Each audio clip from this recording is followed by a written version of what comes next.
Well, here we are. Thoughts from the office, Rednecks Pride Outdoors. I stopped to grab something to eat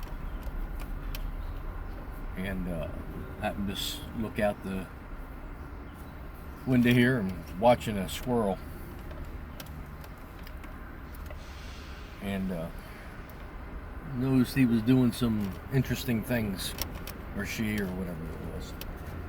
It was really inquisitive. It was just searching things out, going places that you wonder, why in the heck are you going there?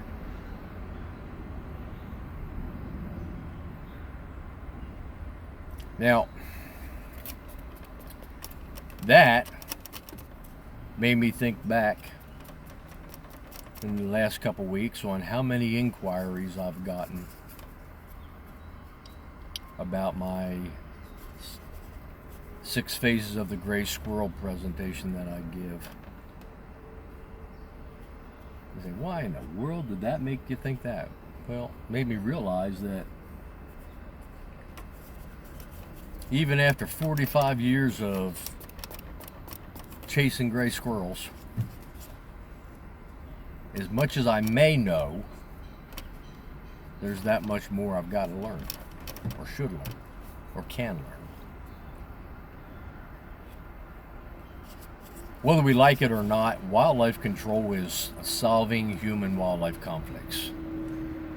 Now, there's a lot of ways that's done anymore, and we're not going to get into that because I'll probably get myself in trouble with this video anyway. But the one thing that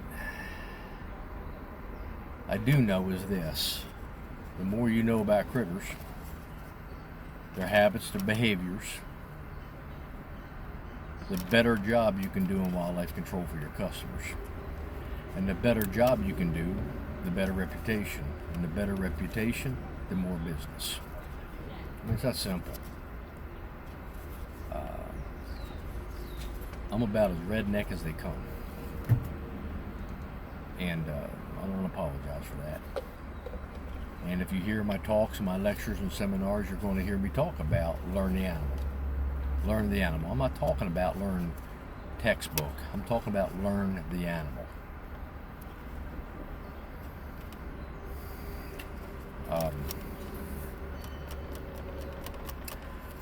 I developed the 6 phases of the gray squirrel back in the 90s. And the reason I developed it was for 2 reasons. Number one, I realized there was a lot that I had to learn about the gray squirrel to be able to get it done. Back in them days, even so today, wildlife control was a whole different ball game. We wasn't concerned about animal proofing houses and stuff like that. We caught the animals, got them out, covered the hole with aluminum. Well, you know, most of the time. Some people did wire. I don't know why they did wire. The hole was still there. The animals could still see it. But cover the hole with aluminum and move on to the next job. Things change now. I mean, it's a whole different mindset now. Better for worse, I don't know. But I do know that back in the 90s when I developed it, the main reason was for me, because I had to figure this out. I had to catch squirrels fast. I had to catch squirrels completely. If I left a squirrel, it was there for another problem in the same house, which didn't get you a return call.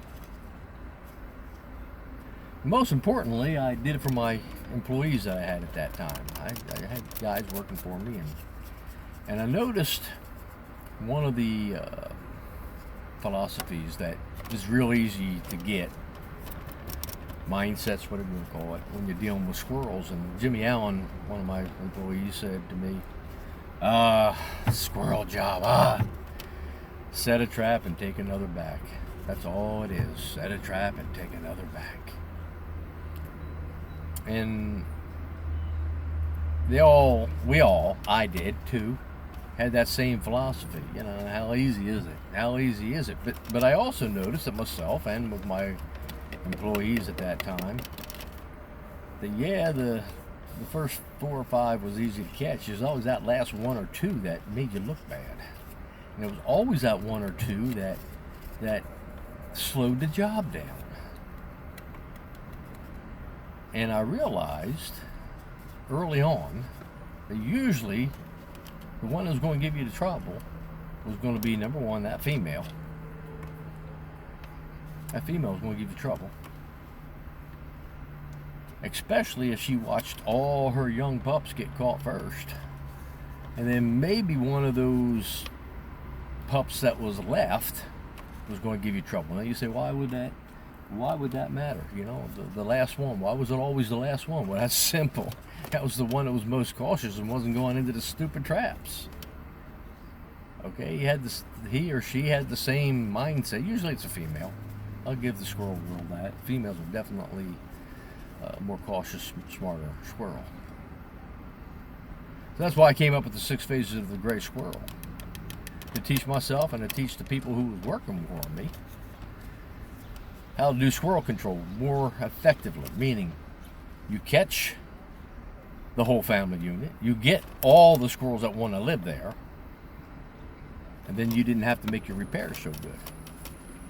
Again, that was back in them days. We wasn't on the same mindset as today is. And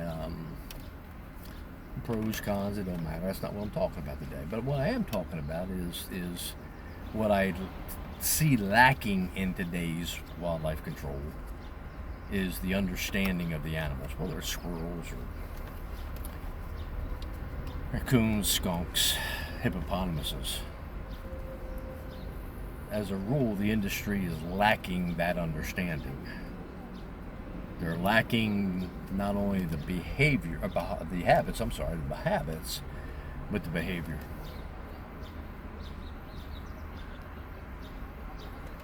So a lot of folks have been inquiring about the 6 phases of the gray squirrel, and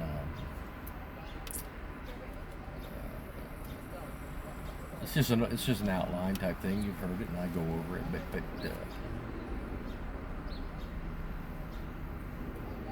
when we're doing wildlife control, we put the importance of the method. We put the importance of the closeout. But if you think about the control factor, what is it? That's the key right there. Sure, you may want to use one-way door. Same factor. You use one-way door, but in squirrels, any given time of the year, especially right now in July, we're getting ready to go into here in my area, we're getting ready to go into our second batch of young squirrels. The old batch, the old family unit is heading off on their own, and that female's getting ready to have her second batch here, and which means you've got to be observant to all that stuff, even if you're using a one-way door. Looking at the behavior of that squirrel. It's a single squirrel, talking to your customers, finding out everything you can from your customer, and then doing things so you can see the behavior of that squirrel or that raccoon or that skunk or whatever without you being there. Setting up monitoring, setting up things that you know the squirrel, if it does this, reacts this way to what you're doing, it usually means this, or this. And if it reacts that way, then it means that, and that. There's nothing absolute, but gives you a starting point. That can't be taught. I could sit here for 10 years and tell you all that stuff, and that can't be taught. You've got to sit there and you've got to figure that out. You've got to put time into the job that you're being observant. It's more than just setting a trap or a one-way door. You gotta look at that behavior. You set that one-way door and you see that female chewing drastically for a whole day. I'll tell you what, non-stop chewing all day long, there's young in there. Oh, too early. Yeah, man, maybe to our clock, but not to hers. Next thing is, and I push it and I stress it in the 6 phases of gray squirrel. And the guy said that to me. He says, all you're talking about is the dominant female. I said, that's the only squirrel I'm worried about. That's the only squirrel I'm worried about. Why? If I can get her out of the way fast, those pups come along with it. Alright?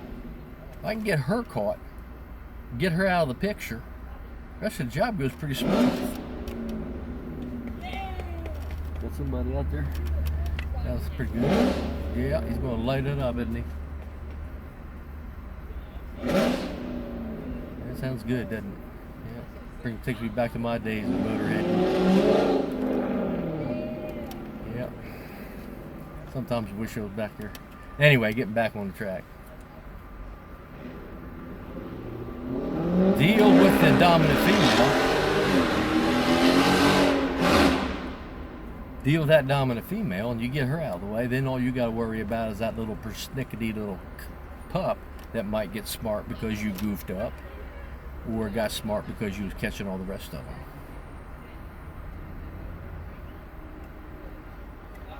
Wildlife control was more than just reading a book. I won't get myself in trouble here. Because what I've seen happening over the last 10 years is wildlife control has turned into our society, which is read about it and you're an expert. Sorry.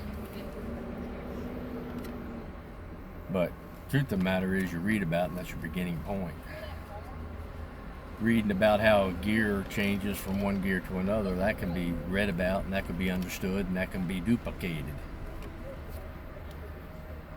Read about how to work on a motor that's mechanical with everything operating the same way, that can be read about and duplicated and understood.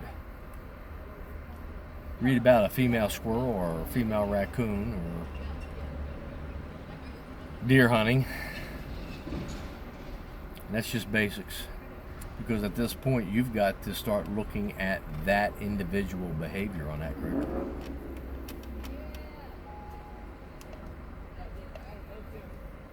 Oh, I know I'm turning some heads. I know I'm getting some eyebrows raising up, and I know there's some cussing calling me a... What did that guy call me the other day on a post? A GD fool. A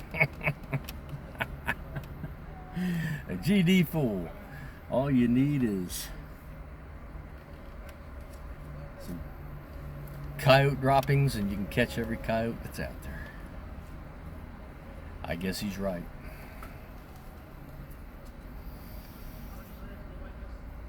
Hey, this is just one of those different talks that I'm giving. An old redneck, an old timer.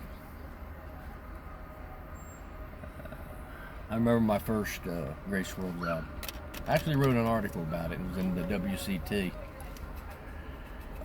I think that was mid-90s that I posted it, but I had remembered it from the early 80s, 81, 80-ish.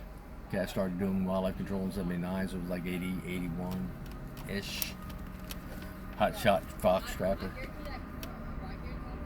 I remember an elderly lady called me up and said, "Can you handle a gray squirrel job for me?" And I laughed because I had been catching squirrels and cage traps, like no big deal, right? And I laughed and I said, "No problem." WCT magazine, gray squirrels, no problem. That was the name of it. That was the name of the article.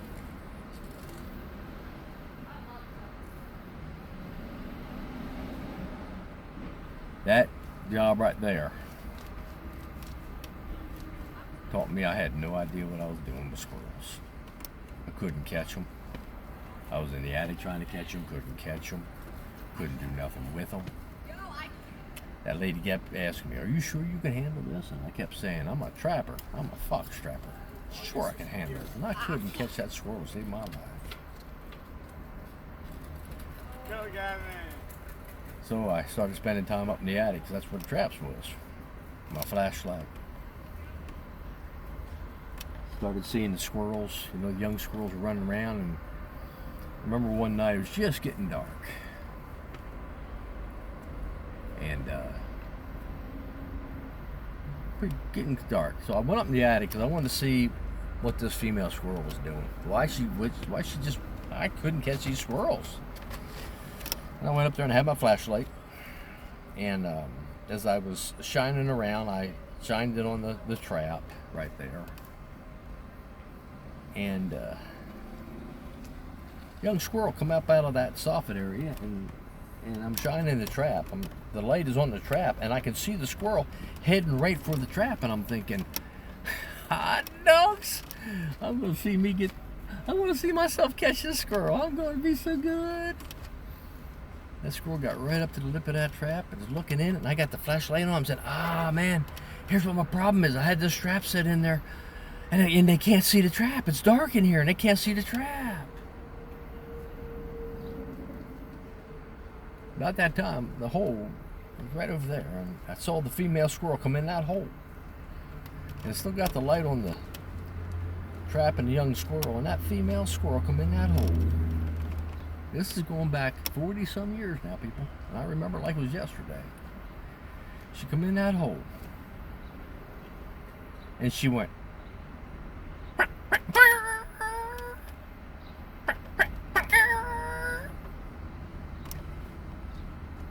don't know what that's going to sound like on the phone.